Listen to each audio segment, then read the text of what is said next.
સિંહોના સંવર્ધન અને સંરક્ષણ માટે સરકાર કટિબદ્ધ છે।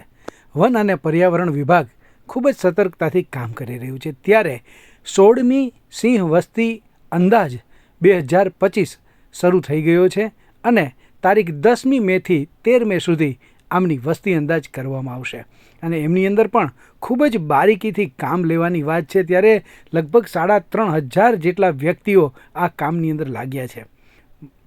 મંત્રી શ્રી મુડુભાઈ બેરાએ લીલી ઝંડી આપી અને આ કાર્યક્રમને આગળ વધાર્યો છે અને ટૂંક સમયમાં જ સિંહોની વસ્તી કેટલી વધી છે એમનો પાકો અંદાજ આપણા સમક્ષ મૂકવાના છે। માનનીય મુખ્યમંત્રી આપણને કહેશે તો છે ને મજાની વાત। ચાલો સાંભળીએ મુડુભાઈ બેરાની પાસે। આજે અહીં સાસણથી 16મી સિંહ વસ્તી અંદાજ ગણતરીની શુભ શરૂઆત કરવામાં આવી છે।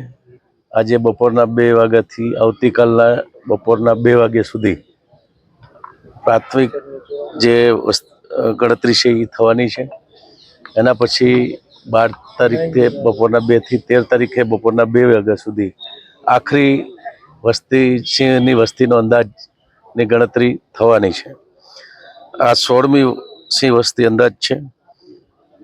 10 થી લઈ આજથી 13 તારીખ સુધી આ વસ્તી ગણતરીની હાથ ધરવામાં આવશે। 2020ની જે છેલ્લી આપણા એશિયાઈ સિંહોની વસ્તીનો અંદાજ 674 જેટલો હતો। કુલ 35,000 ચોરસ કિલોમીટર વિસ્તારમાં આ ગણતરી કરવામાં આવશે। ટોટલ 11 જિલ્લા અને 58 જેટલા તાલુકાઓમાં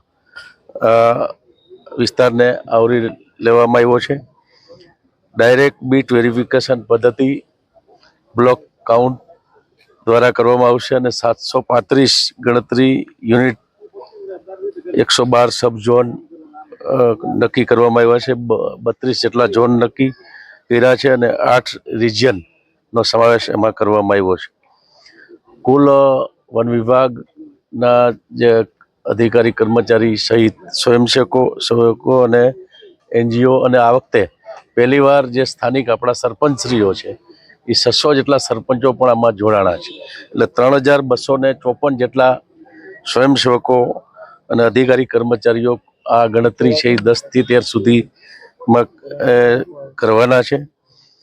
સામાજિક સહભાગિતામાં સક્રિય રહેલા જે નાગરિકો છે, સ્થાનિક નાગરિકો, એને પણ આમાં સમાવેશ કરવામાં આવ્યો છે અને આ અભિયાન આખું જે છે વસ્તી અંદાજિત જે ગણતરી કરવા માટેનું, એમાં ખાસ કરીને આ અભિયાનમાં લોક ભાગીદારીને વધુ આ વખતે એના ઉપર ભાર મૂકવામાં આવ્યો છે અને આમાં આ ગણતરીમાં ટેકનોલોજીનો ઉપયોગ કરવાનો પણ ઉપયોગ કરવાનો છે।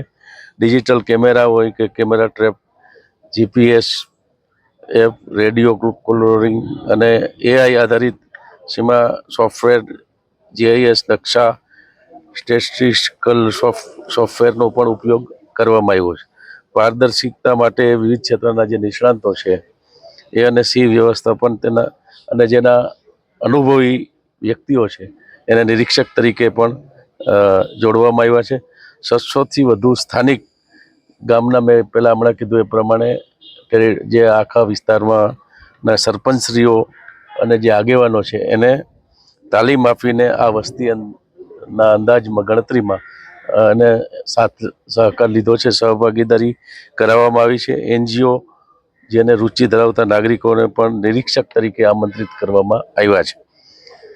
સાસણગીર હાઈટેક મોનિટરિંગ યુનિટ ખાતે ડેટાનું સંકલન અને વિશ્લેષણ થવાનું છે। તો અત્યારે ખૂબ ઉત્સાહપૂર્ણ રીતે અમારા વન વિભાગના તમામ અધિકારીશ્રીઓ, સ્ટાફ છેલ્લા ઘણા સમયથી આની તૈયારી કરી રહ્યા હતા અને આજે હમણાં જ આ વસ્તી ગણતરીની પ્રાથમિક જે ગણતરી કરવાની છે એનો શુભારંભ કરવામાં આવ્યો છે। 13મી તારીખ સુધી આખરી ગણતરી પૂર્ણ થઈ જશે અને પછીથી આપણે એની આખરી ગણતરી પછીનો જે કંઈ આવશે એ માનનીય મુખ્યમંત્રી શ્રી દ્વારા જાહેર કરવામાં આવશે।